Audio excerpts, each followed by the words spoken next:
And now, a word from our sponsor, SpyCloud. Stolen credentials are an open door to your corporate assets. SpyCloud is the world leader in recapturing breach data and making it actionable to prevent cyber attacks. SpyCloud solutions protect your employee's identity and prevent criminals from using employee credentials to commit account takeover, data breaches, BEC, and ransomware attacks. Visit spycloud.com/cyberwire to check your breach exposure now and see how global businesses are using SpyCloud to negate the value of their employees' stolen data. That's spycloud.com/cyberwire. And we thank SpyCloud for sponsoring our show.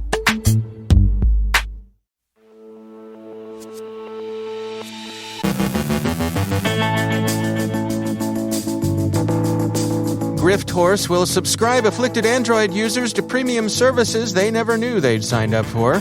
Facebook releases a static analysis tool. Speculation about what put Group IB's CEO in hot water with the Kremlin. A look from NSA about where the major nation-state cyber threats currently stand. Malek Ben Salem from Accenture has thoughts on quantum security.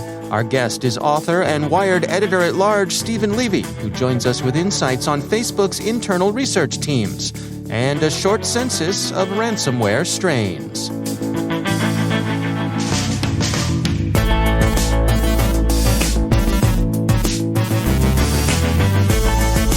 From the CyberWire studios at Data Tribe, I'm Dave Bittner with your CyberWire summary for Thursday, September 30th, 2021.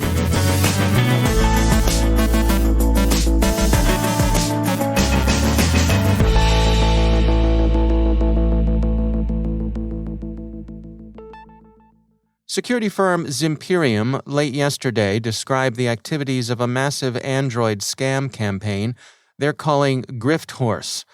Around 10 million devices worldwide have been affected, and losses could amount to hundreds of millions of euros. It's a premium service scam in which the crooks use malicious apps and not the customary phishing to enroll users in paid services they don't want. The name GriftHorse presumably comes from gift horse, like the one you proverbially shouldn't look in the mouth, and that might as well be the favorite proverb of social engineers everywhere. At any rate, Zimperium's description of GriftHorse is instructive. The bait, as is so often the case, is the proffer of a free prize, one you need only claim for it to be yours. The crooks work to lull users into gullibility and complacent acceptance. Zimperium says, quote, "Overall, GriftHorse Android Trojan takes advantage of small screens, local trust, and misinformation to trick users into downloading and installing these Android Trojans. As well, frustration or curiosity when accepting the fake free prize spammed into their notification screens." End quote. In all honesty, it's the sort of thing many would fall for. Zimperium says the campaign has targeted millions of users from over 70 countries by serving selective malicious pages to users based on the geolocation of their IP address with the local language. This social engineering trick is exceptionally successful, considering users might feel more comfortable sharing information to a website in their local language. The infection, note, is the Android malware that serves the victim the pop-ups. Upon infection, the report says, the victim is bombarded with alerts on the screen letting them know they'd won a prize and needed to claim it immediately. These pop-ups reappear no less than 5 times per hour until the application user successfully attempts the offer. Upon accepting the invitation for the prize, the malware redirects the victim to a geo-specific web page where they're asked to submit their phone numbers for verification. But in reality, they are submitting their phone number to a premium SMS service that would start charging their phone bill over 30 euros per month. The victim does not immediately notice the impact of the theft, and the likelihood of it continuing for months before detection is high, with little to no recourse to get one's money back. The proprietors of GriftHorse have avoided hard-coding URLs or reusing the same domains, both of which have made their malware relatively difficult to detect. They target different geographical regions differently, and, quote, "This check on the server side evades dynamic analysis checking for network communication and behaviors," end quote. Zimperium warned Google about the malicious apps before the researchers went public with their findings, and Google has ejected the bad apps from the Play Store. That's a good thing, but it's far from representing a permanent removal of GriftHorse. As Wired quotes Zimperium's CEO Sridhar Mittal, quote, "These attackers are organized and professional. They set this up as a business, and they're not just going to move on. I'm certain this was not a one-time thing." End quote. Facebook has open-sourced its Mariana Trench static analysis tool, used within the company to find security flaws in Java and Android applications. Bleeping Computer notes that this is the third security-focused static analysis kit Facebook has released. TASS has been authorized to disclose a bit more about the treason charges Russian authorities have brought against Group IB's CEO Ilya Sakov this week. A source tells the outlet that, quote, "The investigation suspects Sakov of handing over classified information on cybersecurity to foreign intelligence agencies," end quote. Which intelligence service employed him isn't being revealed because TASS's source says they don't want to compromise an ongoing investigation. But TASS observes that there are a number of unnamed possibilities. There are indeed. Russia's got a lot of beefs with a lot of foreign countries. But it would be premature to assume that this is a clear good-faith prosecution. Sakov, as Christopher Burgess points out in an interesting piece in Security Boulevard, isn't some unknown or minor figure. His company may now be headquartered in Singapore, but he's also a regular consultant to the Duma, Russia's parliament. As recently as 2 years ago, he received the Russian Federation's Big Business Award from President Putin himself, and was photographed with Mr. Putin on the occasion. Group IB's offense may be the appearance that it had been too cozy with the FBI. Sakov's company, and especially one of its executives, Nikita Kilitsyn, cooperated with the Bureau in the investigation of Yevgeny Nikulin, a Russian the U.S. indicted in 2020 for the 2014 compromise of FormSpring and LinkedIn. Burgess writes, quote, "Group IB, as well as Kilitsyn, cooperated with the U.S. investigation, making themselves available for interviews with the FBI in the U.S. Embassy in Moscow. During that meeting, according to Radio Free Europe, Kilitsyn said he was open to collaboration and wished to mitigate any problems. Of particular note is Kilitsyn's revelation that a Russian hacker had worked with the Russian Federal Security Service, the FSB, to obtain compromising information on unnamed individuals." End quote. So it may be the implications of privateering, or at least coziness, with the FSB that Group IB people appear to have given the FBI that put the organ's noses out of joint. Various government and industry bigwigs have been out in Aspen, Colorado, swapping thoughts on matters cyber. NSA's Rob Joyce reviewed the current state of play with respect to the Familiar Four, as seen from Fort Meade. The record glosses his remarks as follows, quote, "Russian state hackers are disruptive and are doing intelligence gathering on critical infrastructure and governments. Hackers backed by Beijing are off the charts in terms of their scope and scale. Iran's hackers are often very focused on regional things right now, but they're dangerous because they're less judicious in what they decide is a reasonable action." End quote. So some wild and crazy guys are out and about from Tehran. And the North Koreans? They're out for the cash, still active, still a threat, very capable, but mostly focused on crypto exchanges and creating money. And finally, Bitdefender's latest monthly threat report, released yesterday, notes the resurfacing of REvil under its familiar name. The report also counts some 250 active ransomware strains, which is a lot, especially given the challenge of survivor bias, duly noted by Bitdefender, and the difficulties of individuating things as slippery as bad actors. Anyway, their name is Legion, and to draw a conclusion the report doesn't, a look at the countries targeted suggests that half to two-thirds of Legion probably have a letter of mark from 24 Kuznetsky Most, not far from Ulica Lubyanka.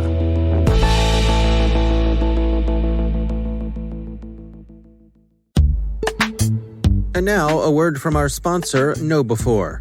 There's a reason more than half of today's ransomware victims end up paying the ransom. Cybercriminals have become thoughtful, taking time to maximize your organization's potential damage and their payoffs.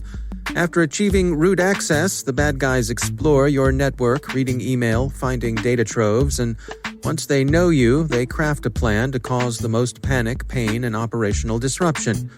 Ransomware has gone nuclear. The folks at KnowBe4 have an upcoming webinar that'll get you up to speed on ransomware. In this webinar, you'll find out why data backups, even offline backups, won't save you, why ransomware isn't your real problem, and how your end users can become your best last line of defense. Go to knowbe4.com/ransom to learn more about the webinar. That's knowbe4.com/ransom. And we thank KnowBe4 for sponsoring our show.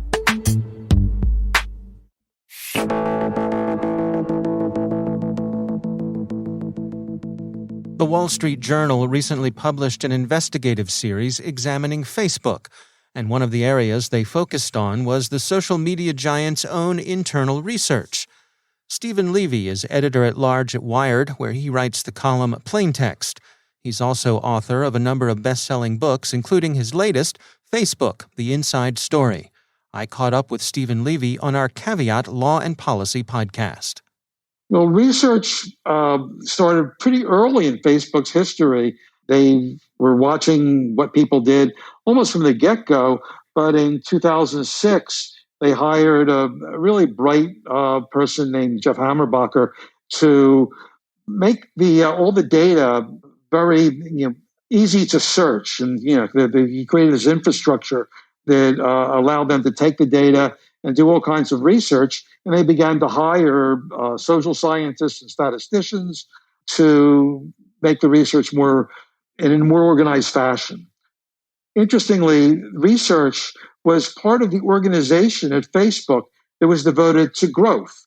So a lot of the research was devoted to ways that people would stay on longer to Facebook and help them discover not only ways that people might use Facebook better. A lot of companies in Silicon Valley use researchers to test how well you use the product, what you might want to do in the product that you can't do, what you have difficulty doing. But in terms of Facebook, they also figured out how the algorithm would work to keep you using it more. And one of the big breakthroughs that happened in research was when they discovered how things can go viral on the system. And they published a paper on it called Gesundheit, because like a sneeze, certain things can go viral. And they thought that was the greatest thing ever. And they never realized, the researchers who published that really is the key, not only to fun things going viral, but as it turns out, some things that create anger or divisiveness or just misinformation that's harmful. So the research is sort of a mixed bag there. Is this ultimately just about growth and money and profits? I mean, why do you suppose they're so hesitant to make meaningful changes here? Well, growth is the North Star at Facebook. In my book, I devoted a lot of time to tell, for the first time, the story of Facebook's growth circle, they called it, which used all kinds of means, some of them pretty dicey, to get and retain users. And that is the key to Facebook, really. And money is important because that enables Facebook to spend money to grow more and retain more users. It is connecting the whole world, which is important to Facebook. And to do that in light of competition from places now like TikTok that draws people away from Instagram and Facebook. Probably those TikTok users aren't using the Facebook main app anyway. And there's only a certain amount of time people spend in a day. So that is really important. And as it turned out, when push came to shove in certain ways, the way Zuckerberg chose to look at it was to say, wait a minute, a fifth of our users, the teenage girls using Instagram, it makes them feel bad, aggravates their mental health problems. That means like 4/5 are doing great, right? So let's go with that. But obviously, a fifth of the teenage girls who use Instagram represent millions of people, quite literally. So there's something really wrong if your researchers come to you, and if you look at these slides, it's almost like they're begging the leadership of Facebook to do something about it.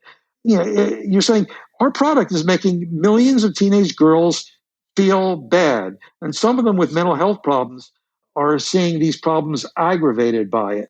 That's a serious problem for a company, to make the lives of millions of teenage girls miserable or worse even. You would think that all steps, any step possible, will be taken to change that situation. But in this case, at least according to the journal reporting, that those steps weren't taken. It was saying, well, gee, if we change that, people would use Instagram less. Where do you suppose things have to go for us to see meaningful change here? Is this something where we could see, if Facebook doesn't make effective change themselves, perhaps we'll see some regulation? I think it's more likely the more we see leaks like this coming out, which isn't, let's say, it's in the category of shocking but not surprising. People don't really expect Facebook to be dealing honestly with them anymore. Certainly, the legislators that are trying to get information out of them, the regulators, don't think that. There's a whole class of skeptics and critics of Facebook who wouldn't be surprised by this. The independent board that Facebook set up, whose job it was basically to rule on decisions that Facebook made that people are challenging, overstepped their charter intentionally and said, wait a minute, we want to get into this. We want to look into this. So they're going rogue in a way, which is kind of interesting. I think ultimately this pressure is going to lead Facebook to make some changes, maybe not willingly. That's author Stephen Levy. His most recent book is titled Facebook, The Inside Story. You can hear the rest of my interview with Stephen Levy on this week's CyberWire Caveat podcast.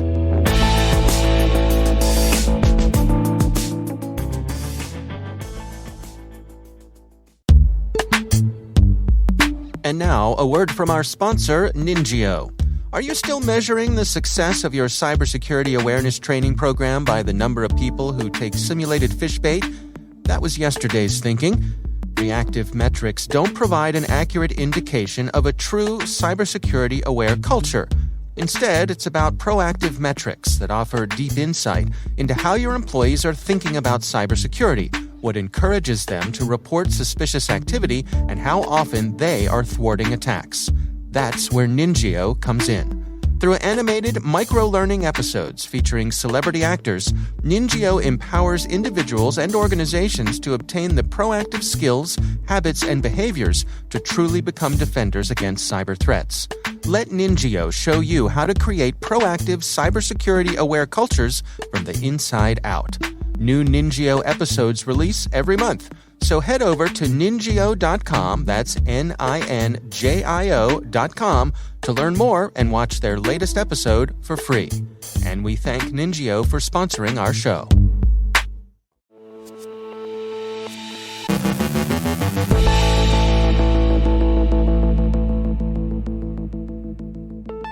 And joining me once again is Malek Ben Salem. She's the Technology Research Director at Accenture. Malek, it is always great to have you back. I wanted to touch today on some work that I know you are involved with quantum security and safety. What can you share with us today? Yeah, I wanted to talk to your audience about a question that I typically receive when I have conversations with my clients around quantum safety and quantum readiness. As you know, Dave, we talk about the quantum threat, the threat of a universal quantum computer that is able to break our current encryption schemes that rely on integer factorization, right?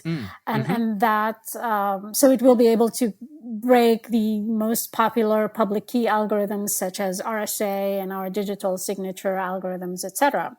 Right. And the way of dealing or preparing for that quantum threat is to use post-quantum crypto algorithms that are, quantum safe, or to rely on this other approach known as quantum key distribution, where organizations can distribute keys through a quantum channel. So not classical keys, but quantum keys. And that provides basically the ability to ensure that those keys have not been tampered with, and they would not be at the risk of being factorized or decrypted if a threat actor is eavesdropping. The typical question that I get from clients is, do I need both? Or is it okay to just choose one approach to be quantum safe versus the other? And my answer is that you probably, or most folks will need both, because they're complementary. So post-quantum crypto, again, relies on certain mathematical assumptions. They're not the same as the ones we've been, relying on to build RSA, for instance. They're new mathematical assumptions, but they eventually are dependent on those mathematical assumptions and are only as strong as those assumptions are. A number of algorithms are being evaluated by the research community, the crypto research community. NIST is enabling that, and NIST is expected to announce the winner of that assessment, or what will be potentially the new crypto standard, by 2024. So that's one approach. And, organizations can already, implement those algorithms, try them out in their environments, understand their computational overhead and, the latency that they introduce in comparison to existing crypto. But QKD, relies not on the mathematical assumptions, but on the quantum properties, the mechanical properties, or the quantum physics properties, right? That can provide this, tamper evidence property when keys are distributed. However, post-quantum crypto is more, can deal with scale, right?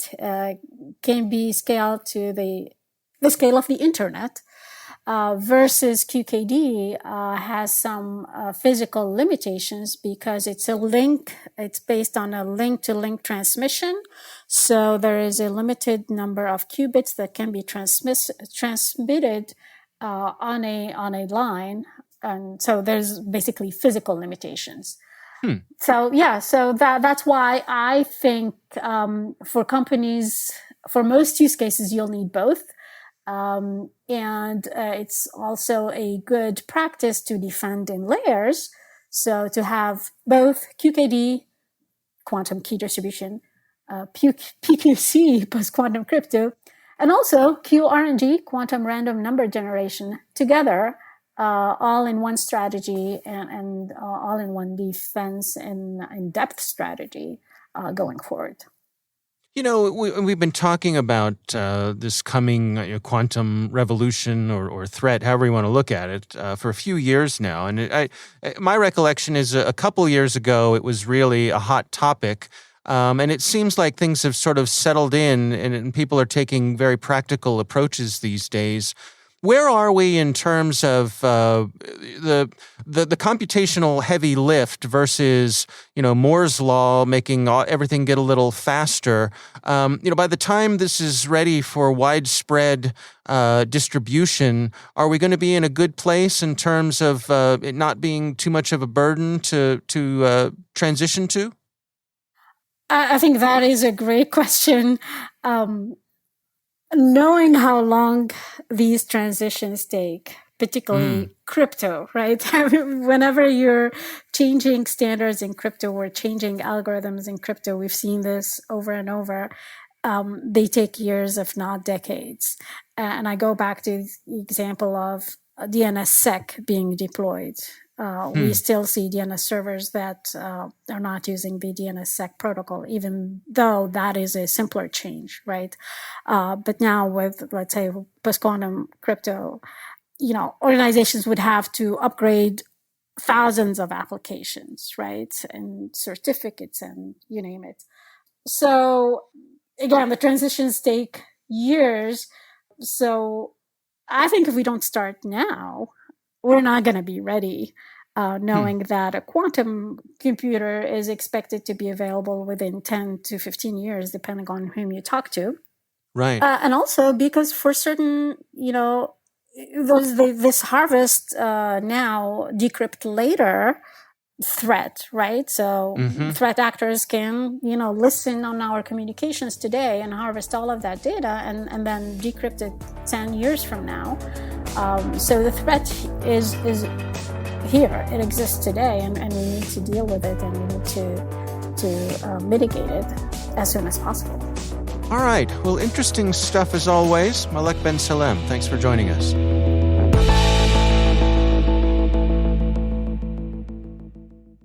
Thanks to all of our sponsors for making the CyberWire possible. And speaking of sponsors, stay tuned for a message from our sponsor, Arctic Wolf.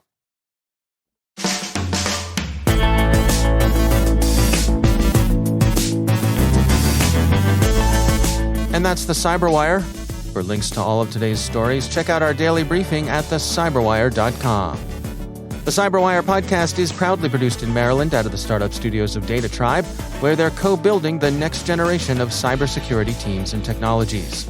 Our amazing CyberWire team is Elliot Peltzman, Trey Hester, Brandon Karpf, Baru Prakash, Justin Sabi, Tim Nodar, Joe Kerrigan, Carol Terrio, Ben Yellen, Nick Valecki, Gina Johnson, Bennett Moe, Chris Russell, John Petrick, Jennifer Iben, Rick Howard, Peter Kilpie, and I'm Dave Bittner. Thanks for listening. We'll see you back here tomorrow.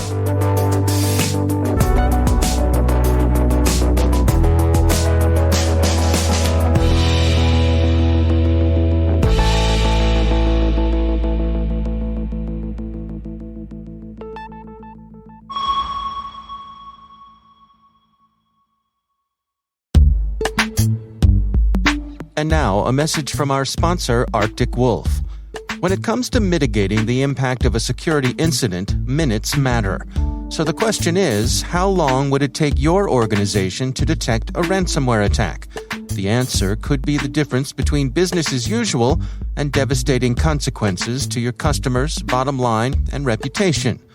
Learn how the Arctic Wolf platform and concierge security team can help your organization detect the undetectable, not in days or hours, but minutes. For the first time, take an exclusive look at how their experts investigated, escalated, and remediated a real-life ransomware attack on a local government organization. Visit arcticwolf.com/cyberwire to check out on-demand webinars, an interactive timeline, and find resources to help you learn how to continually improve your security posture over time. With Arctic Wolf, stop breaches before they disrupt business. Explore real-world examples at arcticwolf.com/cyberwire. And we thank Arctic Wolf for sponsoring our show.